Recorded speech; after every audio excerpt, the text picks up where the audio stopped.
Assalamualaikum warahmatullahi wabarakatuh. Perkenalkan, nama saya Elsa Sari dengan MPM 230410100262 dari kelas F Ekonomi Politik. Di sini saya menjawab pertanyaan-pertanyaan dari ETS Ekonomi Politik. Nomor 1, jelaskan hubungan antara ekonomi dan politik menurut pemikiran Aristoteles. Kalau kita melihat pemikiran Aristoteles, hubungan antara ekonomi dan politik itu sebenarnya sangat dekat dan saling mempengaruhi satu sama lain. Aristoteles melihat ekonomi bukan sebagai tujuan utama, tapi sebagai alat untuk mencapai kesejahteraan masyarakat. Sementara politik berperan mengatur arah agar tujuan itu tercapai dengan baik. Artinya, kegiatan ekonomi seperti produksi dan perdagangan tidak boleh berjalan bebas tanpa kontrol. Karena kalau hanya berorientasi pada keuntungan bisa menimbulkan ketimpangan dan ketidakadilan. Di sisi lain, politik juga tidak bisa berdiri sendiri tanpa dukungan ekonomi. Karena kesejahteraan masyarakat tetap bergantung pada bagaimana sumber daya dikelola.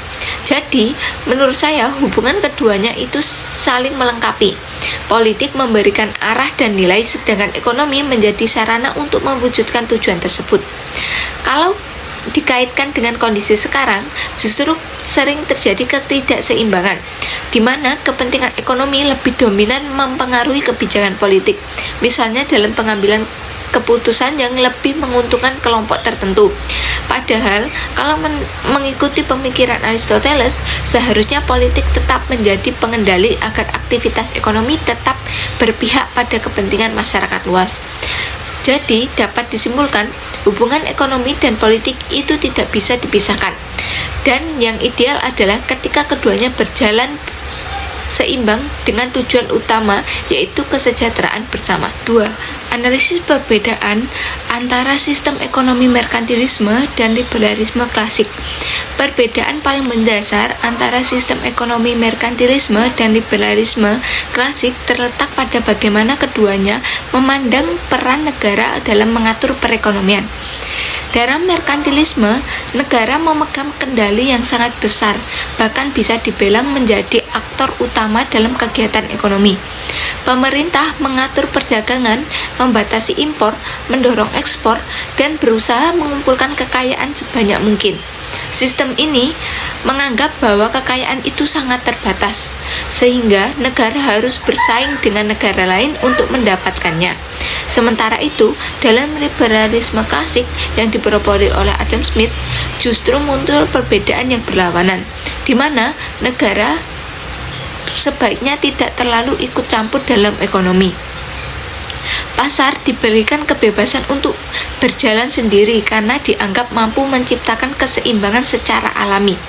Menurut saya, perbedaan ini bukan hanya soal teknis, tetapi juga cara berpikir.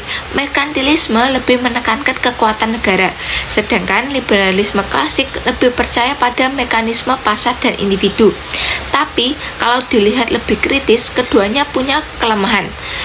Terlalu banyak campur tangan negara bisa membuat ekonomi tidak efisien. Sementara jika pasar dibiarkan sepenuhnya secara bebas, bisa muncul ketimpangan sosial. Jadi, menurut saya, perbedaan utama mereka ada pada siapa yang paling dominan antara pasar atau negara, yang dalam praktiknya pendekatan yang paling realistis adalah mencari keseimbangan di antara keduanya. Soal nomor 3, jelaskan konsep invisible hand menurut Adam Smith. Konsep invisible hand dari Adam Smith itu sendiri menjelaskan bagaimana pasar bisa berjalan secara otomatis tanpa harus diatur oleh pemerintah. Konsep ini sebagai kondisi di mana ketika individu berusaha mengejar kepentingannya sendiri, misalnya ingin mendapatkan keuntungan, mereka justru secara tidak langsung ikut membantu memenuhi kebutuhan orang lain. Contohnya, pedagang ingin untung supaya dagangannya laku, ia harus menjual barang yang dibutuhkan oleh masyarakat dengan kualitas yang baik dan harga yang bersaing. Dari situ, tanpa disadari, tercipta keseimbangan antara penawaran dan permintaan. Tapi, menurut saya, konsep ini juga punya batasan karena berangkat dari asumsi bahwa pasar itu berjalan secara ideal, padahal kenyataannya tidak seperti itu. Dalam praktiknya, kita masih melihat adanya monopoli, ketimpangan, bahkan praktik yang merugikan konsumen. Jadi, konsep invisible hand ini memang penting untuk menjelaskan bagaimana pasar bisa efisien, tapi tidak bisa menjadikan satu-satunya dasar dalam kebijakan ekonomi. Tetap diperlukan peran pemerintah untuk mengatur dan mengawasi agar hasil dan mekanisme pasar itu sendiri tetap adil dan tidak hanya menguntungkan pihak tertentu. Soal nomor 4, uraikan kritik Karl Marx terhadap sistem ekonomi klasik.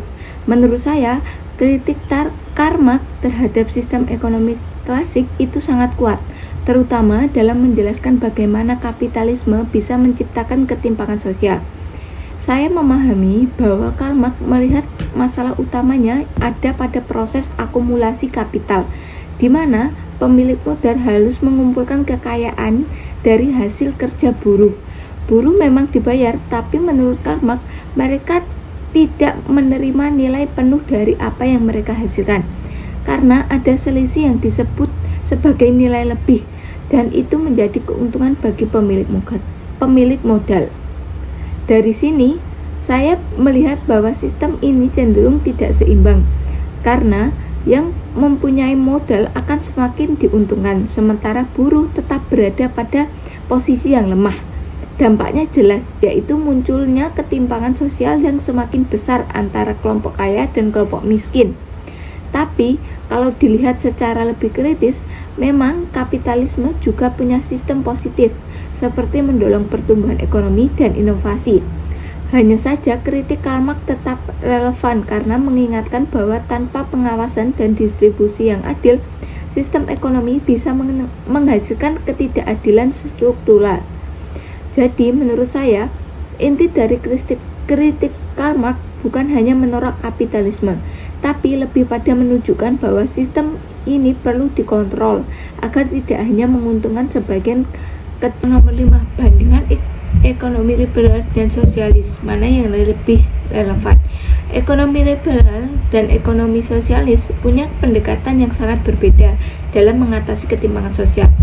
Ekonomi liberal lebih mendekatkan kebebasan pasar dan kompetensi dengan keyakinan bahwa pertumbuhan ekonomi akan membawa kesejahteraan bagi semua, meskipun tidak langsung. Sedangkan ekonomi sosialis lebih menekankan peran negara dalam mengatur dan mendistribusikan sumber daya agar lebih adil, misalnya melalui pajak dan program sosial. Tetapi kalau kita lihat secara realistis, kedua sistem ini punya kelebihan dan kekurangan. Sistem liberal bisa mendorong efisiensi dan inovasi, tapi beresiko memperlebar kesenjangan. Sementara sistem sosialis bisa menciptakan pemerataan, tapi kadang kurang fleksibel dan kurang mendorong produktivitas. Jadi menurut saya, pendekatan yang paling relevan saat ini adalah ekonomi campuran, yaitu kombinasi antara pasar dan peran negara. Dengan cara ini, kita bisa tetap menjaga efisiensi ekonomi sekaligus memastikan keadilan sosial yang memang jadi tantangan utama di era sekarang. Terima kasih. Wassalamualaikum warahmatullahi wabarakatuh.